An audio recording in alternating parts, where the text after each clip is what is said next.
Hello ভাই বোনেরা, আশা করি তোমরা ভালো আছো, আবার অনেকে ভালো নেই। আমি কথা বলতে চাচ্ছি যারা জিএসটিতে এক্সাম দিয়েছো বা পাশ করেছো তাদেরকে নিয়ে। তোমাদের জিএসটি এক্সাম হয়ে গেছে, অলরেডি ফলও বের হয়ে গেছে।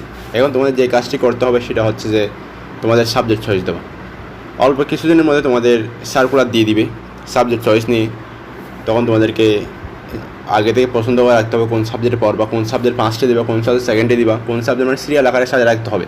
কারণ হঠাৎ করে দিলে তোমরা নিজে বুঝতে পারবে না আর ওই সাবজেক্ট কীরকম, ভালো কি নেই, আর কে বাসে কিনা তোমরা এগুলো জানো না। তাই তোমাদেরকে আগে থেকে নিয়ে সাজা রাখতে হবে কোন সাবজেক্ট দিবা। আর এছাড়া যেই বিষয়টা আমি তোমাকে বলতে চাচ্ছি সেটা হচ্ছে কি, অনেকের স্বপ্ন থাকে যে কৃষির সাবজেক্টগুলো নিয়ে পড়া। সো তোমাদের যে কৃষির সাবজেক্টগুলো পড়তে হলে তোমাদেরকে যে কৃষিতে পড়তে হবে বা কৃষি বাসটিতে পড়তে হবে তার কোনো বাধা দেওয়ার নিয়ম নেই। তোমরা ছেলে যদি জিএসটিতে পাশ করে থাকো বা জিএসটিতে ভালো মার্ক থাকে তাহলে তোমরা জিএসটির ভুক্ত বাসটির মধ্যে তোমরা কৃষির সাবজেক্টগুলো নিয়ে পড়তে পারো। তার মধ্যে কয়েকটি বাসটির মধ্যে কৃষির সাবজেক্ট আছে, সেগুলো আমি তোমাদের সাথে তুলে ধরতেছি।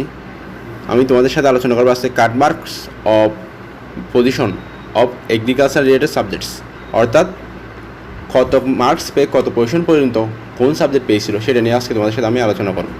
আমি প্রথমে আমি এখানে 6টা বাসের নিয়ে আলোচনা করব। তার মধ্যে আছে হাজী দানেশ, বঙ্গবন্ধু শেখ মুজিব, নোয়াখালী, খুলনা, যশোর এবং Bangabandhu Sheikh Mujib, Fazluddin science and technology.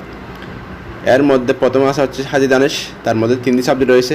তার মধ্যে সবচেয়ে ডিমান্ডেবল একটি সাবজেক্ট রয়েছে, সেটা হচ্ছে ডিবিএন, যার কাট মার্ক হচ্ছে 55 এবং কাট পজিশন হচ্ছে 6/6.5 প্রায় 6,500। এরপর আছে এগ্রিকালচারার, 53 পাইছে, 53 পেয়ে 9,000 মানে 9,000 পজিশন পর্যন্ত গেছে। তারপর হচ্ছে ফিশারিজ আছে, ফিশারিজের মধ্যে হচ্ছে পাইছে হচ্ছে 51.5 এবং পজিশন গেছে প্রায় 12,000। এরপর অনেক আছে, তোমরা এগুলো আস্তে আস্তে দেখে নিতে পারো। এছাড়া তোমরা আরও অনেক বাসির আছে। এরপর নোয়াখালী টপ বাসির মধ্যেও এই কৃষির সাবজেক্টগুলো আছে, যেমন হচ্ছে খুলনা দেখতে পাচ্ছ তোমরা এখানে আছে, জাস্ট আছে তোমরা এখানে দেখতে পাচ্ছ, নোয়াখালী আছে। প্রায় টপ বাসিরগুলোর মধ্যে তোমরা কৃষির সাবজেক্টগুলো পেয়ে যাচ্ছ। তোমাদের এছাড়া তোমরা দেখতে হবে Bangabandhu Sheikh Fazluddin Mujib science and technology ইউনিভার্সিটির মধ্যে 44 পেয়ে প্রায় 26,000 পর্যন্ত পজিশন নিয়ে এরা ফিশারি সাবজেক্ট পাইছিল। সো তোমরা নিজেরা ডিসিশন নাও তোমরা কী করবা আর কোন বাসটিতে দিবা। সো তোমরা দেরি না করে নিজের পছন্দের সাবজেক্টগুলো সিরিয়াল আকারে বা লিস্ট আকারে সাজায় ফেলো, যেন তোমাদের সার্কুলার দিলে তোমরা সঙ্গে সঙ্গে আবেদনটা করে ফেলতে পারো। আর তোমার মার্ক অনুযায়ী তোমরা যেন বাসের চয়েস করতে পারো এবং সাবজেক্ট চয়েস করতে পারো, ওই অনুযায়ী তোমরা সাজায় ফেলো এবং দ্রুত সম্ভব তোমরা সার্কুলার দিলেই তোমরা সঙ্গে সঙ্গে মানে সাবজেক্ট চয়েসটা দিয়ে দেবা। মানে আগে দিলে এটা ভালো হয় আর কি, চেষ্টা করবা দ্রুত দেওয়ার জন্য। আর নিজের পছন্দের সাবজেক্টে দেওয়ার চেষ্টা করবা শুরুতে।